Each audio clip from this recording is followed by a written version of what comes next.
morning friends. In the previous classes we have been learning about the molding sands, core sands and the patterns. Now in this lecture let us see the steps involved in making a sand casting. So these are the steps involved in making a sand casting. The first step is the pattern making.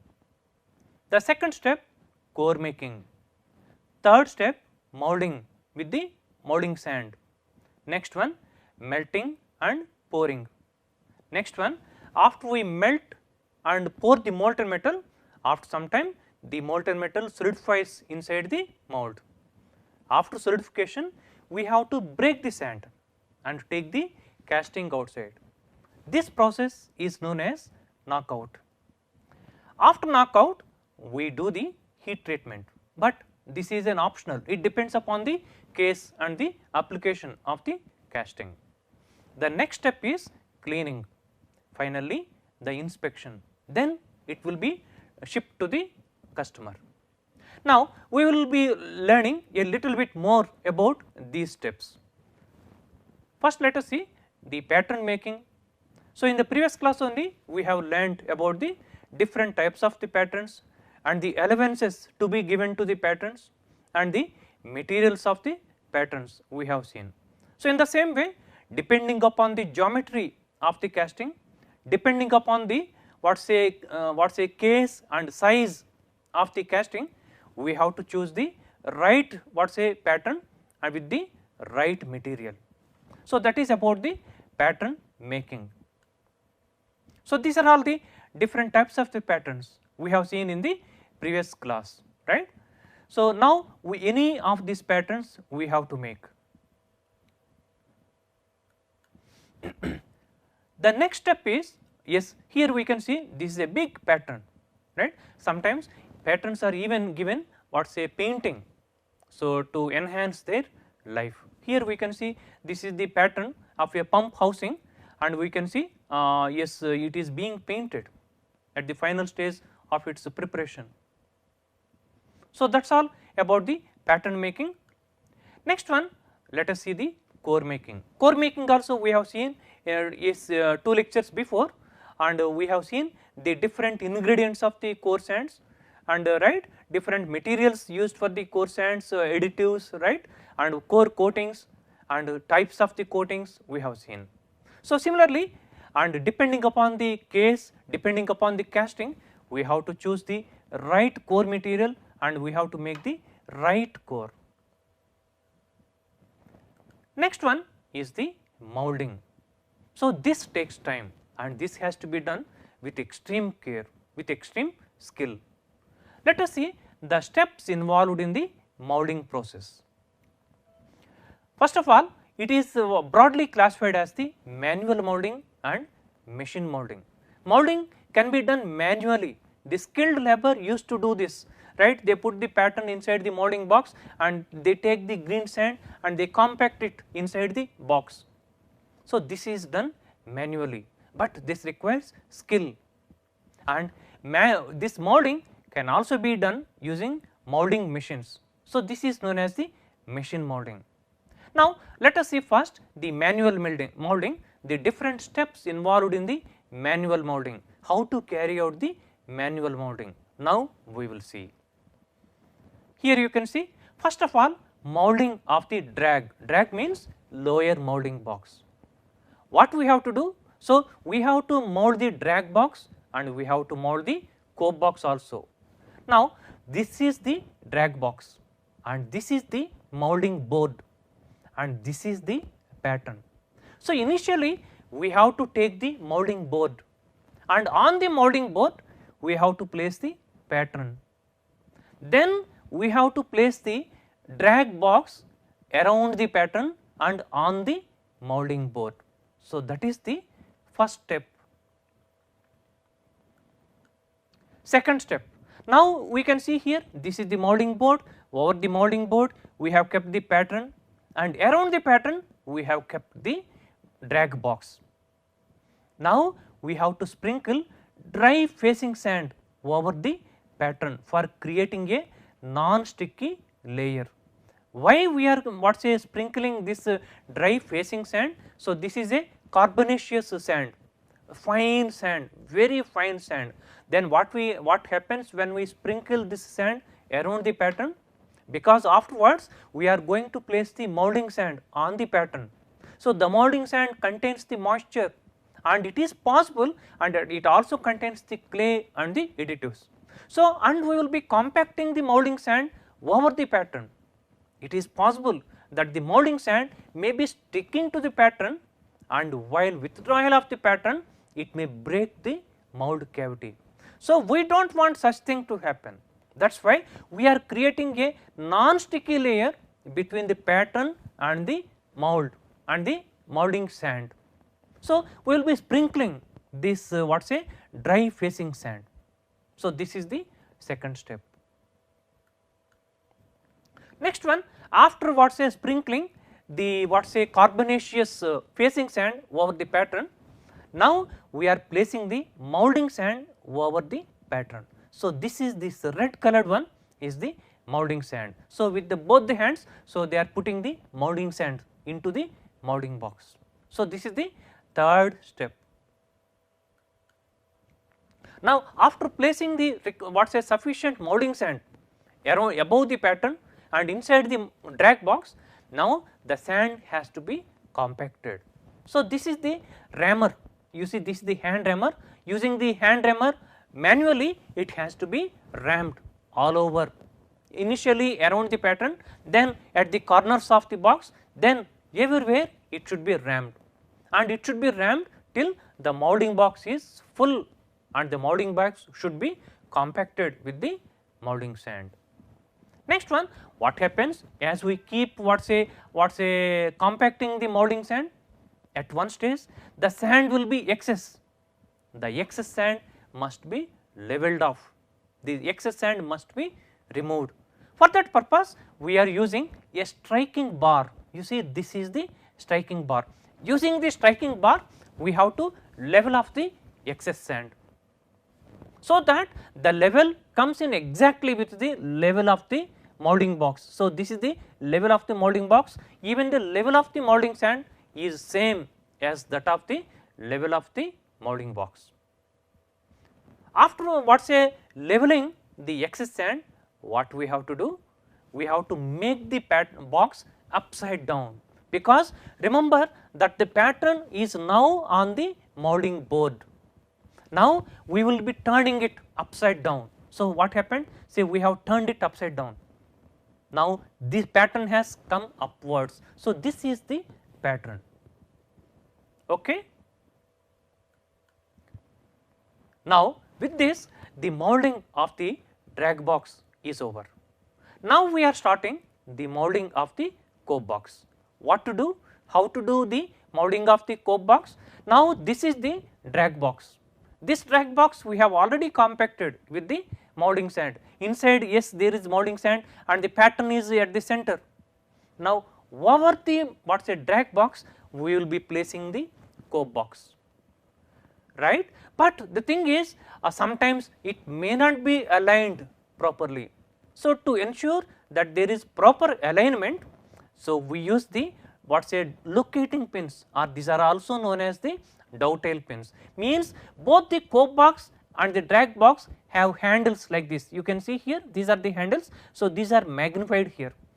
Both these handles have a hole of a particular diameter, and we will be inserting the locating pin or the dovetail pin into that hole. Then what happens? When we insert that pin into those holes, there will not be any misalignment. The cope will be perfectly aligned over the drag box. Now, we have to place the sprue and riser pins. So, when we are what say compacting the cope box, remember that we have to make a provision for the sprue passage. Sprue means the vertical passage of the molten metal, and it goes through the sprue, then it passes through the runner. Of course, runner we will be creating manually, right. Then it fills the cavity, then it raises through the riser hole. So, we have to create provision for sprue and the riser. So, this is the riser pin and this is the sprue pin. So, these are the wooden pins. So, we will keep them above the what say drag box. If it is the sprue pin, it is just outside the pattern. If it is the riser pin, it is almost at the center of the pattern, above the pattern. Now, this is the cope box. Now, again we start ramming the molding sand. Now, you see we have to compact the cope box with the molding sand. Here we can see the cope box is also compacted. Same way, place the molding sand and take the rammer and ram it all over around this sprue pin, around the riser pin, compact it, and once the sand level is excess, take the strike bar and level off the excess sand. Now, after the sand is leveled off, we can see the mold is like this, the mold in the cope box is like this. And if we see the section looks like this. See, this is the drag box and this is the cope box, and this is the pattern, and this is the this is the sprue pin and this is the riser pin. Now, what we have to do? Inside, remember, inside these two boxes, pattern is there, sprue pin is there and the riser pin is there, and we have to withdraw them. In order to withdraw this, first we have to separate them. So, we are separating the cope box and the drag box. Now, we have separated. After separating, yes, the cope, this is the drag box. The drag box looks like this, right. So, here only the drag box only, this is not the cope box. The drag box is here shown this section. So, we can see at the center, this is the pattern. Now, we have to cut the gate using the gate cutter. This is the gate cutter. So, here we are cutting the gate. Then we have to withdraw the pattern. See, this is the withdrawal of the pattern. So, this pattern must be withdrawn very carefully. For that purpose, what we do? We use a draw spike. So, this is the draw spike. So, the draw spike is a long pin, right. At the end it has a screw. Now, we see that the screw little bit goes inside the pattern. Then what we do? We wrap the pattern on all the four sides. That is why there was a wrapping allowance in the previous class we have seen. So, when we are wrapping the pattern, the mold cavity expands a little bit on all the four sides. Then there is a clearance between the pattern and the mold cavity. Then using the draw spike, we have to carefully withdraw the pattern. Now, the drag box is free from the pattern. Similarly, from the cope box, we have to remove the sprue pin and the riser pin.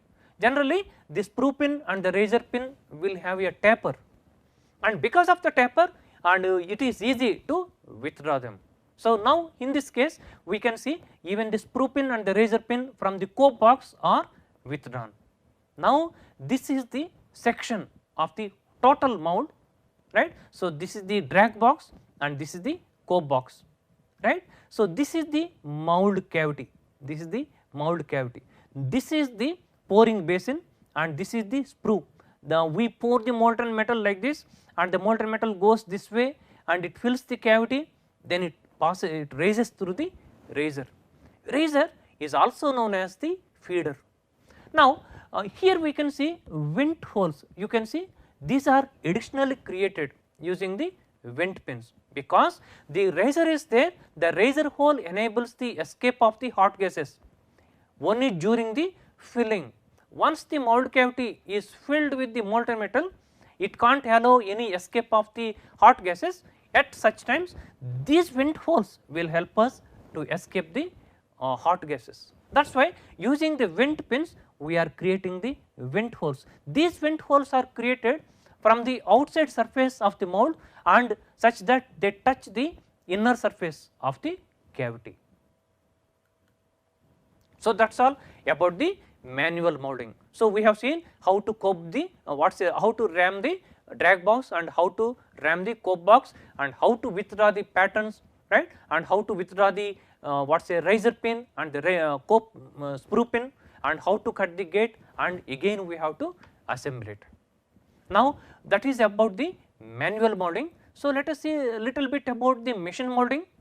Machine molding is used for the larger castings. Now friends, let us see the methods of the machine molding. In the machine molding, one of the important machine molding process is the jolting, right.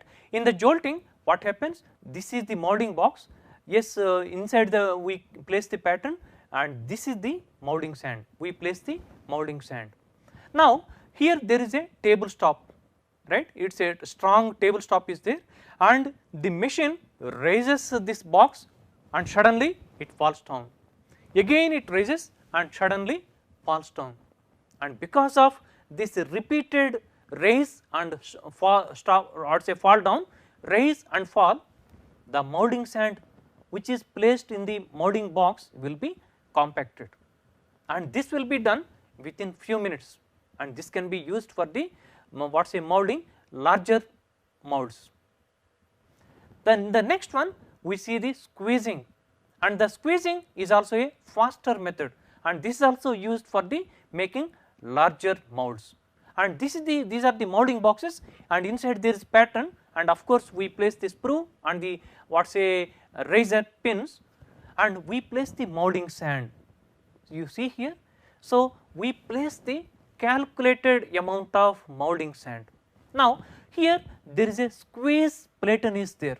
This squeeze platen will be coming from the top, and it squeezes the sand which is above the molding box, and this pressure is applied hydraulically, and this is a very high pressure, and because of that the molding sand in the box will be squeezed and it will be compacted tightly. Then we separate these two molding boxes, and the pattern is withdrawn by creating vibrations to the pattern. So this in both the cases the molding is done within few minutes. And there is another machine called jolt squeeze machine, right, and one more is there, that is the sand slinger machine. What is this sand slinger machine? We here we can see this is the molding, these are the molding boxes, this is the drag box, and this is the cope box, and this is the pattern, and here we can see the sand is here, the molding sand, and there is a system which ensures that the sand will be falling above the pattern with a high pressure, at a very high pressure. Now you see the sand is falling on the pattern at a high pressure. As the sand is falling on the pattern, because of the pressure it will be compacted while it is falling above the pattern. So after some time that molding box will be full with the molding sand. If there is any excess sand, that will be leveled off. So this is the sand slinger machine. So here we can see this is a mechanized foundry, where there will be molding machines will be there, and the molds will be moved automatically to the place of pouring. So we have seen so far, we have learnt about the pattern making, core making, molding. Now let us see the melting and pouring. So these are the important furnaces used in the melting: crucible furnace, cupola furnace, electric arc furnace, induction furnace, resistance furnace, rotary furnace, and reverberatory furnace. Using any of these furnaces, and again some furnaces are suitable for certain metals and certain alloys. So depending upon the alloy and depending upon the size, right, we have to choose the right furnace, and we have to melt the metal, and after we melt the metal we do the pouring, and after pouring the metal inside the mold solidifies. After the metal solidifies, we have to break the sand and take the casting outside. This process is known as knockout, and here you can see this is the after pouring, right, we have broken the sand, and this is the casting which has been taken outside. So this is a knockout process, right. Here you can see this is a casting which is just brought outside the molding sand after breaking the mold, right. Casting after knockout with runners and razors still attached. Remember that when we do this knocking out process, there will be metal will be solidified in the sprue also, metal will be solidified in the riser also, metal will be solidified in the gating also. So, these solidified projections will be still attached to the casting when we do the knockout. So, afterwards we have to cut them and we have to separate them from the casting. Next one, the process step is the heat treatment. So, this is an optional process, it depends upon the application. So, these are all the different heat treatment process, right. So, all may not be used, maybe any one what say process can be used, that too it is the optional, right. Annealing, normalizing, stress relieving, aging, quenching, tempering, selective heat treating, differential hardening, flame hardening, induction hardening, case hardening, cold and cryogenic treatment. So, these are the some of the important heat treatment process. So, we can use any of this to enhance say certain properties. Next one, the cleaning. After we do the knockout, right, after we give the heat treatment process, the casting should be cleaned. So, this cleaning is to remove the residual sand. Though we have broken the sand, taken the casting outside, still some sand particles are attached to the casting. So, this residual sand particles are to be removed, and some oxides will be there on the surface, right, some scales will be there, and these are to be removed. This is done by shot or tumble blasting. There are other process called pneumatic blasting, means what say air will be released at a very high pressure, and with this high pressure air will be exposed to the casting and it will be made to fall on the casting. So, then all the residual sand particles, oxides will be removed. Next one, finally the inspection, right. So, for the inspection is very important, because the casting may look very what say perfect outside, but internally it may have some defects, internal cracks or the what say blowholes or the shrinkage cavities may be inside. For that purpose we need to inspect the casting. So, these are the common inspection methods. One is the visual inspection, it will enable us to find out the external defects. Next one, X-ray inspection, in internal defects can be identified. Next one, ultrasonic testing, using this we can identify the internal defects. Magnetic particle inspection testing, so using this we can identify the say small cracks which are on the surface of the casting, but are not visible to the naked eye. Next one, dye penetrant inspection, sorry, this magnetic particle inspection can also be used for finding out the internal cracks. Now, this dye penetrant inspection, this can be used for identifying the what say cracks that are on the surface, but are not visible to the naked eye. So, with that we are completing the inspection. Afterwards, if any painting is required, the painting will be done, then the casting will be shipped to the customer.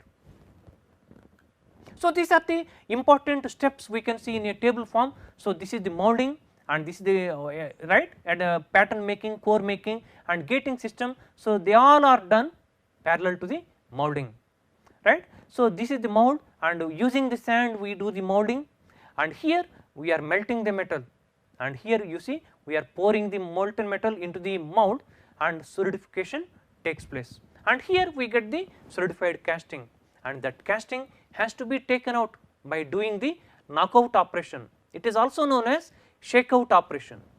Then there is a heat treatment process, again this is optional, that is why we can see like this, and next one cleaning and finishing, and additional heat treatment if required it will be given.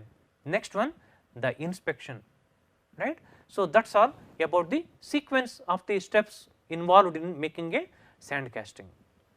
Friends, now let us go to our laboratory and we will see the demonstration of all these steps, how the mold is made, right, and how the metal is melted and how it is poured and how the casting is taken out. We will have a demonstration. Now, let us see a demonstration in our laboratory.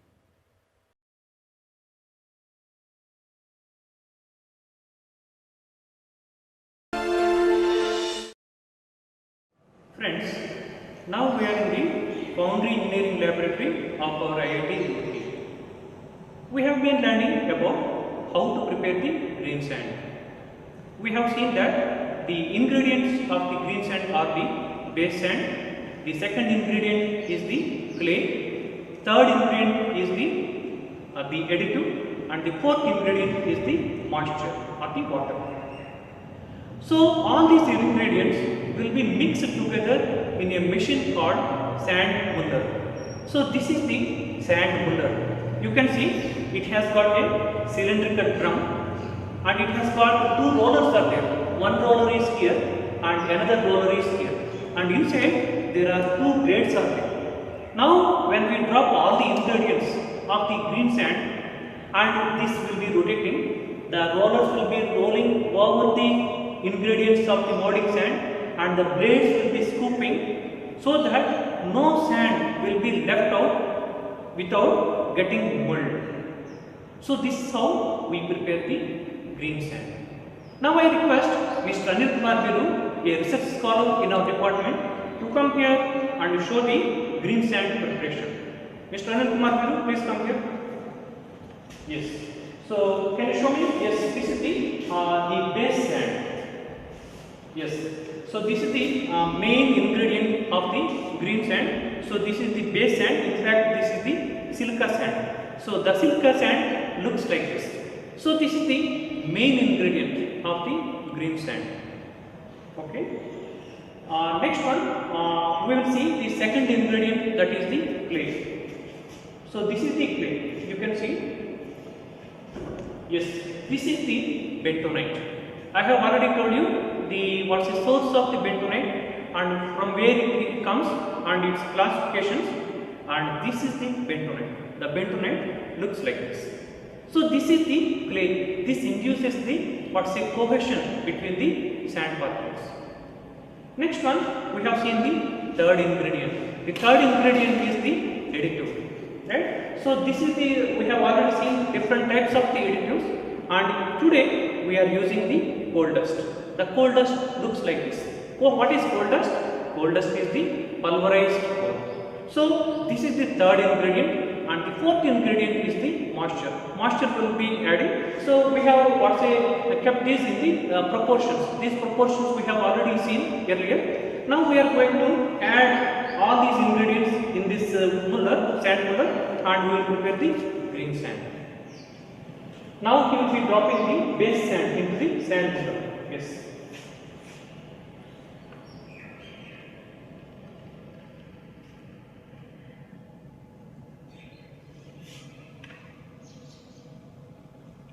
So we can see that's a small shovel. This is a small shovel in his hand, which is used to carry the sand.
Now he has completed dropping the base sand into the muller. Next he will be dropping the bentonite, that is the clay.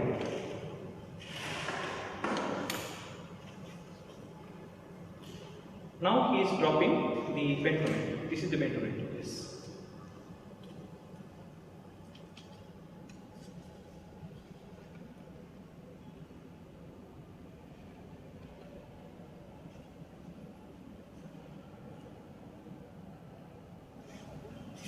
Next, he is dropping the coal dust, the additive, into the system, into the muller.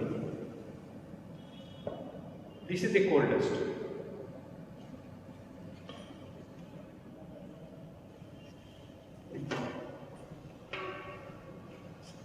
Now this is the water, calculated amount of water he is pouring into the muller.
Until now, we were mulling the green sand, right? We have taken all the ingredients of the green sand and we have mulled it to the sand muller. Now, the green sand is ready. So, this is the green sand ready for molding. Friends, until now I was explaining you how to prepare the green sand mold. What are the stages involved in the preparation of the green sand mold? Now we are again in the Foundry Engineering Laboratory of the IIT Roorkee. Now we will see a demonstration how to make the green sand mold. And we have Miss Khyati, she is an MTech scholar, and we have Mr. Ganpat Rai, and he is a research scholar, and they will be showing us the demonstration of the green sand mold. And before that, I would like to show you the important tools of the green sand molding. Now you can see here, so this is the molding box, and this is the this is the drag box. This is a metallic box. You see it is open at the top and bottom. So this is the drag box. Now you can see here, this is also a molding box, metallic box. It is open both at the top and bottom. So this is the coke box. Next one, so this is the pattern which we are using in the today's demonstration. So this pattern is similar to the component which we are going to produce. Next one, so this is the rammer, sand rammer, and this is another rammer, this is the round rammer. And when we are making the mold, we need to make a sprue hole and also we need to make a razor hole. Here you can see two pins, one can be used as the razor pin and the other one can be used as the sprue pin. Next one, and this is the draft pipe. I told you the withdrawal of the pattern is very important. So manually if you try to withdraw the pattern, it is very difficult. That's why we insert this draft pipe into the pattern, then with that we remove the pattern. And this is the vent pin. After compacting the sand inside the molding boxes, to ensure that the hot gases escape from the mold, we make tiny and narrow holes in the mold. So for that purpose we use the vent pin. With the vent pin we make narrow holes. So this is the brief introduction and this is the swab for cleaning purpose, right? So this is the brief introduction of the tools. Now we will go for the demonstration of the green sand mold. Now Ms. Khyati and Mr. Gantrat Rai will show us the demonstration of the green sand mold.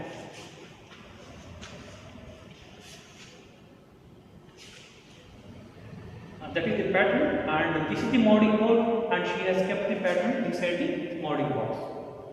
Now she is sprinkling the facing sand. So this is the facing sand, very fine sand.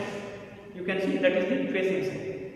So that after that we will be compacting the molding sand. This molding sand should not stick to the pattern and to the molding board.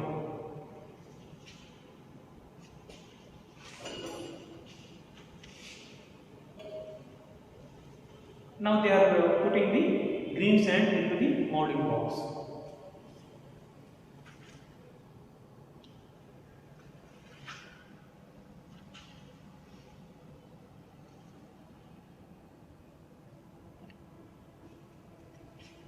Initially the box should be filled to some extent, not fully. Then see, she is ramming. Initially the ramming should be done at the corners.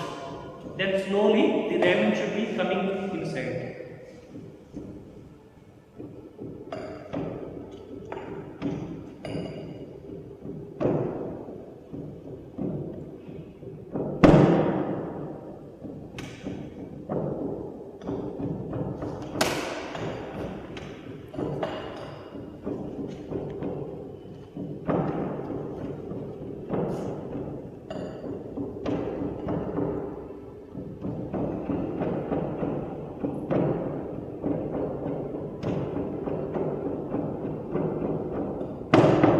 Now the initial compaction is over. Now we are putting more and more green sand into the molding box.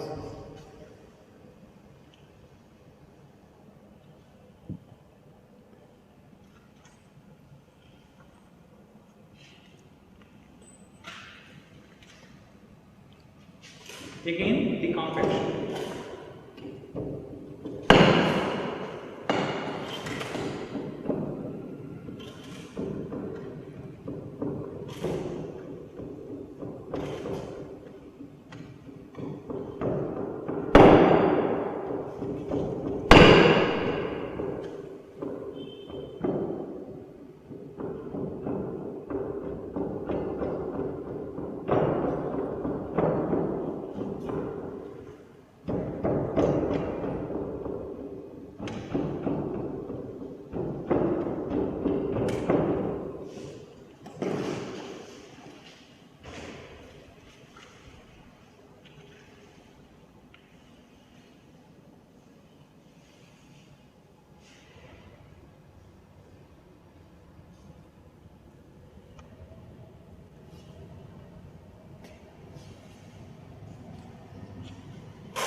that the compaction should be uniform. Nowhere it should be irregular.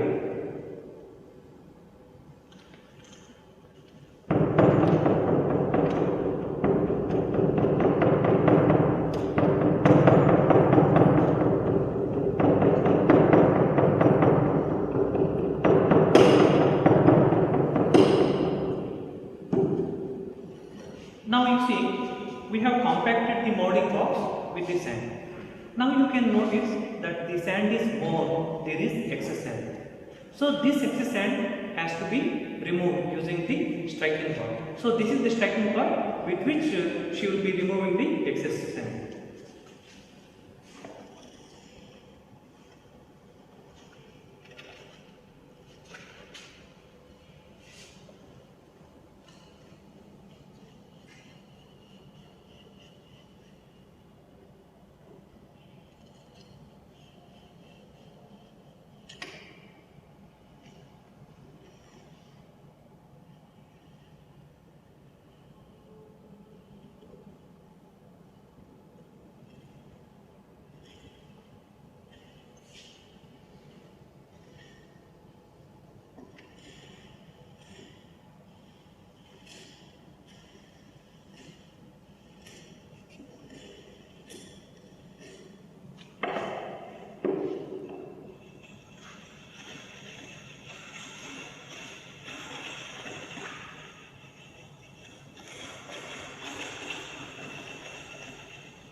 Now the compaction of the drag box is over. Now she is sprinkling the parting sand on the drag box. This parting sand will help us so that we are going to compact in the coke box. The sand in the coke box and in the sand in the drag box will not stick to each other. For that purpose, we have sprinkled the parting sand.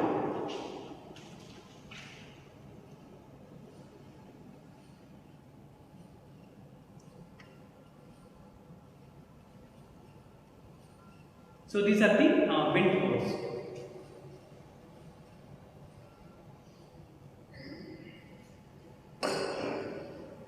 Now the molding box will be made upside down. You see, it will be made upside down, so that the pattern comes upwards. You see, now here is the pattern. This is the pattern. This has come out. Now over this, we will be placing the coke box, and again we will be compacting the sand in the coke box.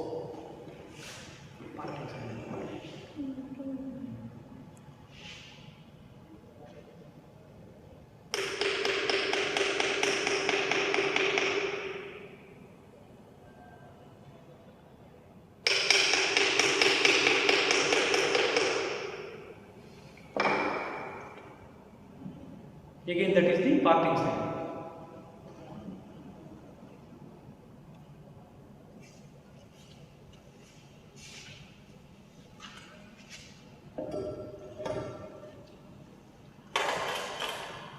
So that is the one is the razor pin and other one is the screw pin.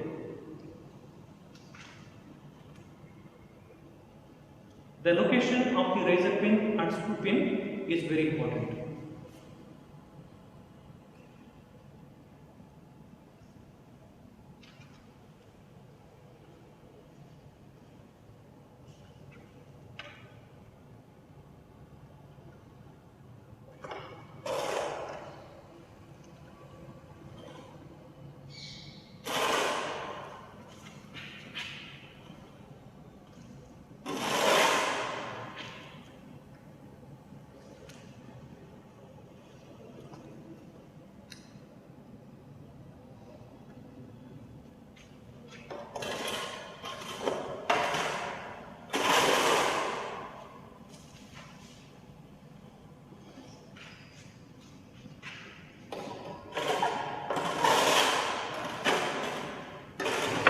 Again, you can see the sand is compact.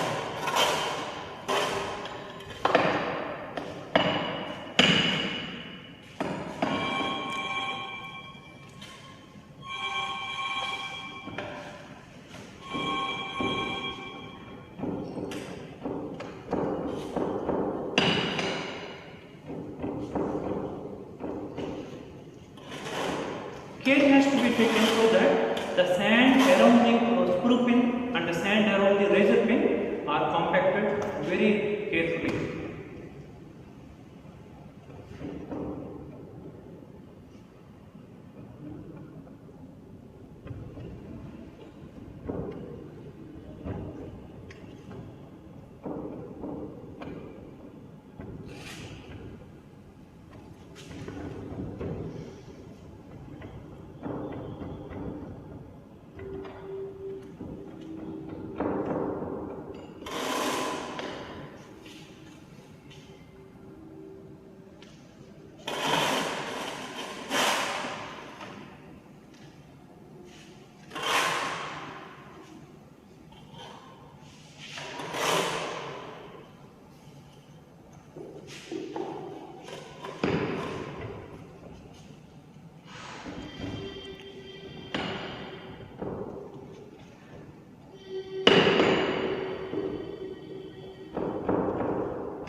Again, the excess sand is being removed using the striking bar.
Friends, until now the compaction of the sand both in the drag box and coke are over. Now we are removing the pins, the razor pin and the screw pin.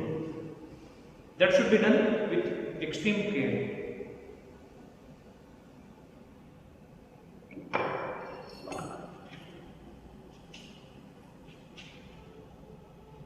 Now we are cutting a pouring cup above the screw, so that it will enable us to pour the molten metal very easily. So that is the pouring cup.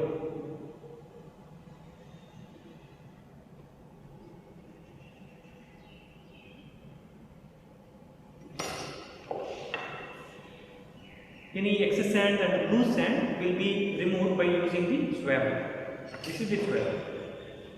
Again, she is making the vent holes to facilitate easy escape of the hot gases from the mouth.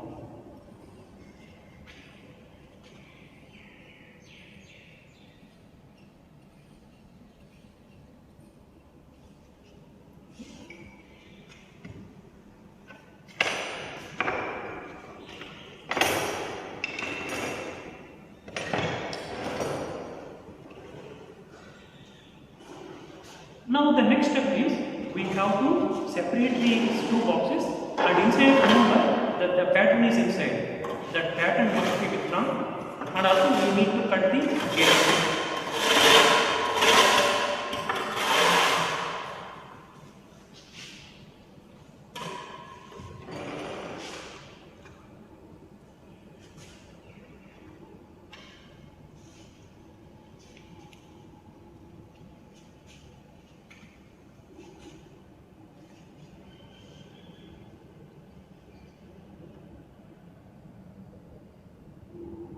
She is applying little water around the pattern so that the withdrawal of the pattern would be easier.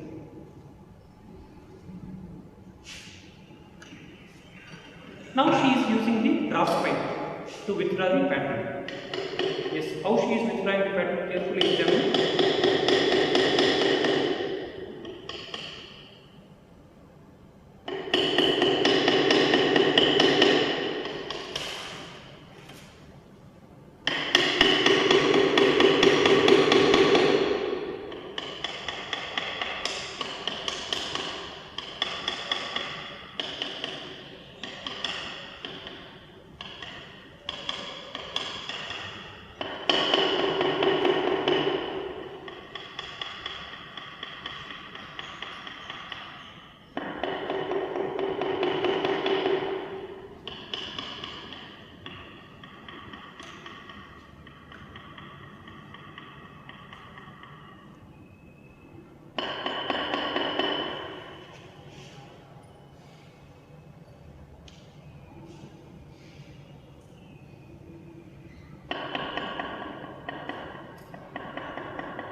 Now she has withdrawn the pattern. Yeah, and if anywhere say mold is damaged, right, and it should be repaired. Again, we will be closing the two boxes. Now she is making the gate. She is cutting the gate.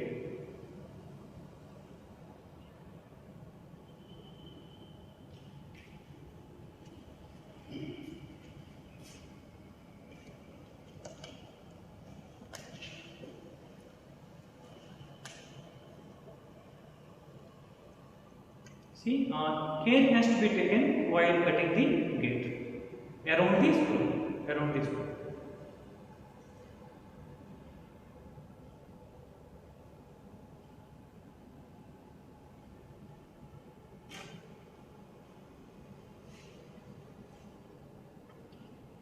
So this is the gate cutter.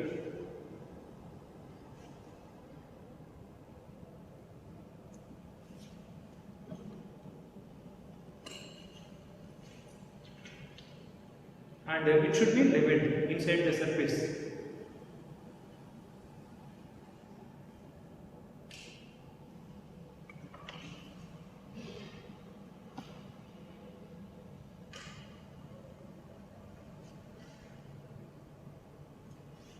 and this side we have the razor. So we are making a passage for the razor.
Now gate cutting is over. Again we are replacing the cope over the drag.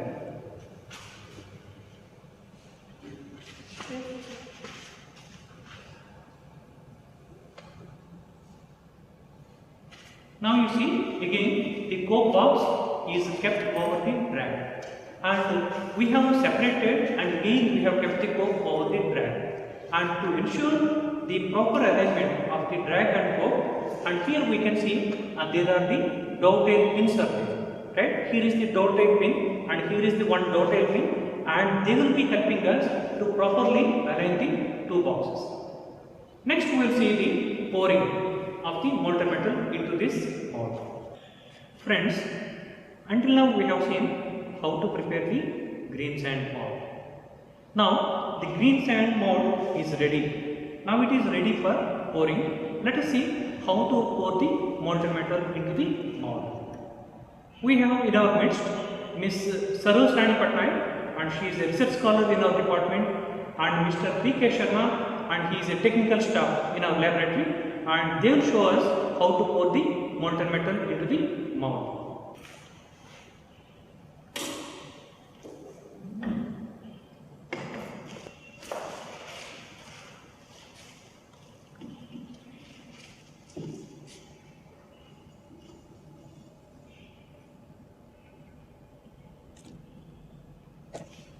You can see that is the molten metal.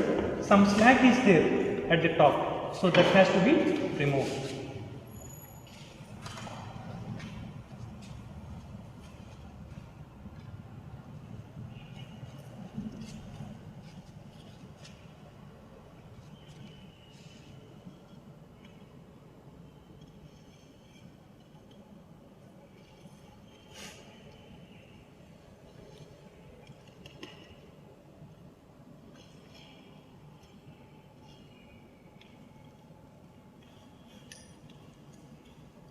So that's a graphite crucible in which we can see the molten metal. That is the aluminium. That is the aluminium. So that is this pouring cup. He is pouring through the pouring cup, you see. And it fills the cavity, then it rises through the riser.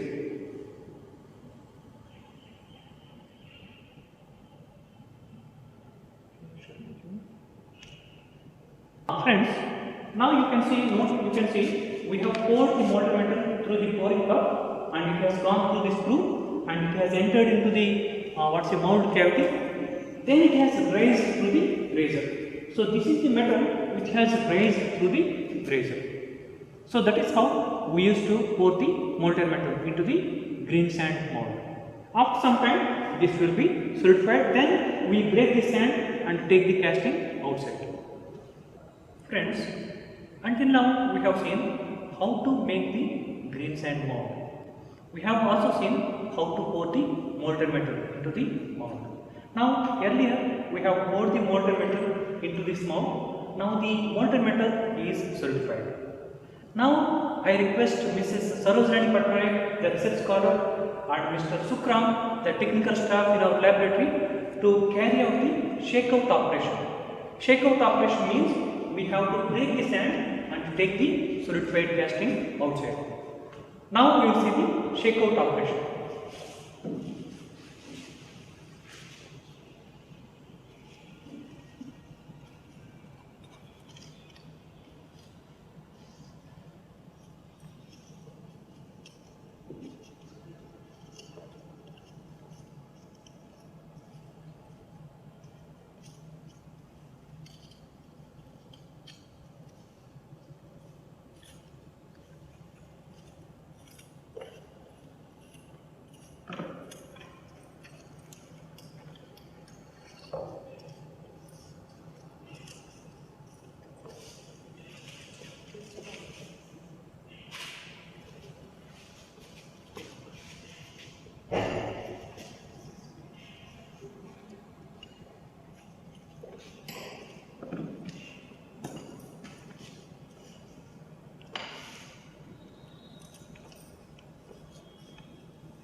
We can see the solidified casting inside.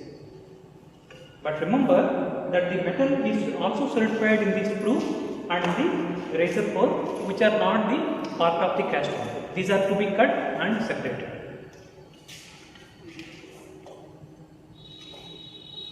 This is the solidified casting. You can see this is the solidified casting.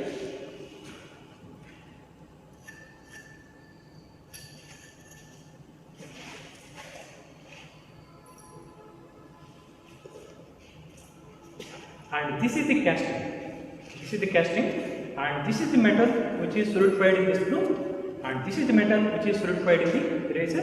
Later, we have to clean the casting and we will be cutting here so that these unwanted portions will be removed from the solidified casting. Friends, until now we have seen the preparation of the sand mold, pouring and solidification. Finally, we have seen the shakeout operation. With that, we are closing the different steps involved in making the sand casting. Friends, now the shakeout operation is over.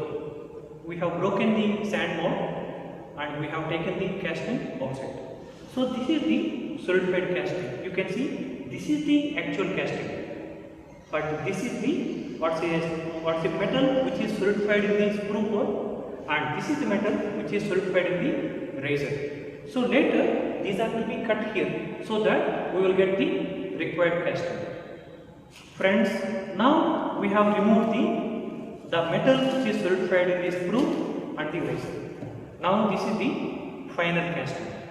After removing the unwanted projections and unwanted the sprue and the razor. So with this we are completing the procedure for making the sand mold. So in this lecture we have seen how to prepare the sand mold. We have seen different steps involved in making the sand mold, and we have seen how to pour the molten metal into the mold, and we have seen the shakeout operation, how to break the sand mold after the solidification is over. Then we will be cutting the unwanted metal which is solidified in the sprue and the razor. Finally, we have obtained the required casting. Thank you.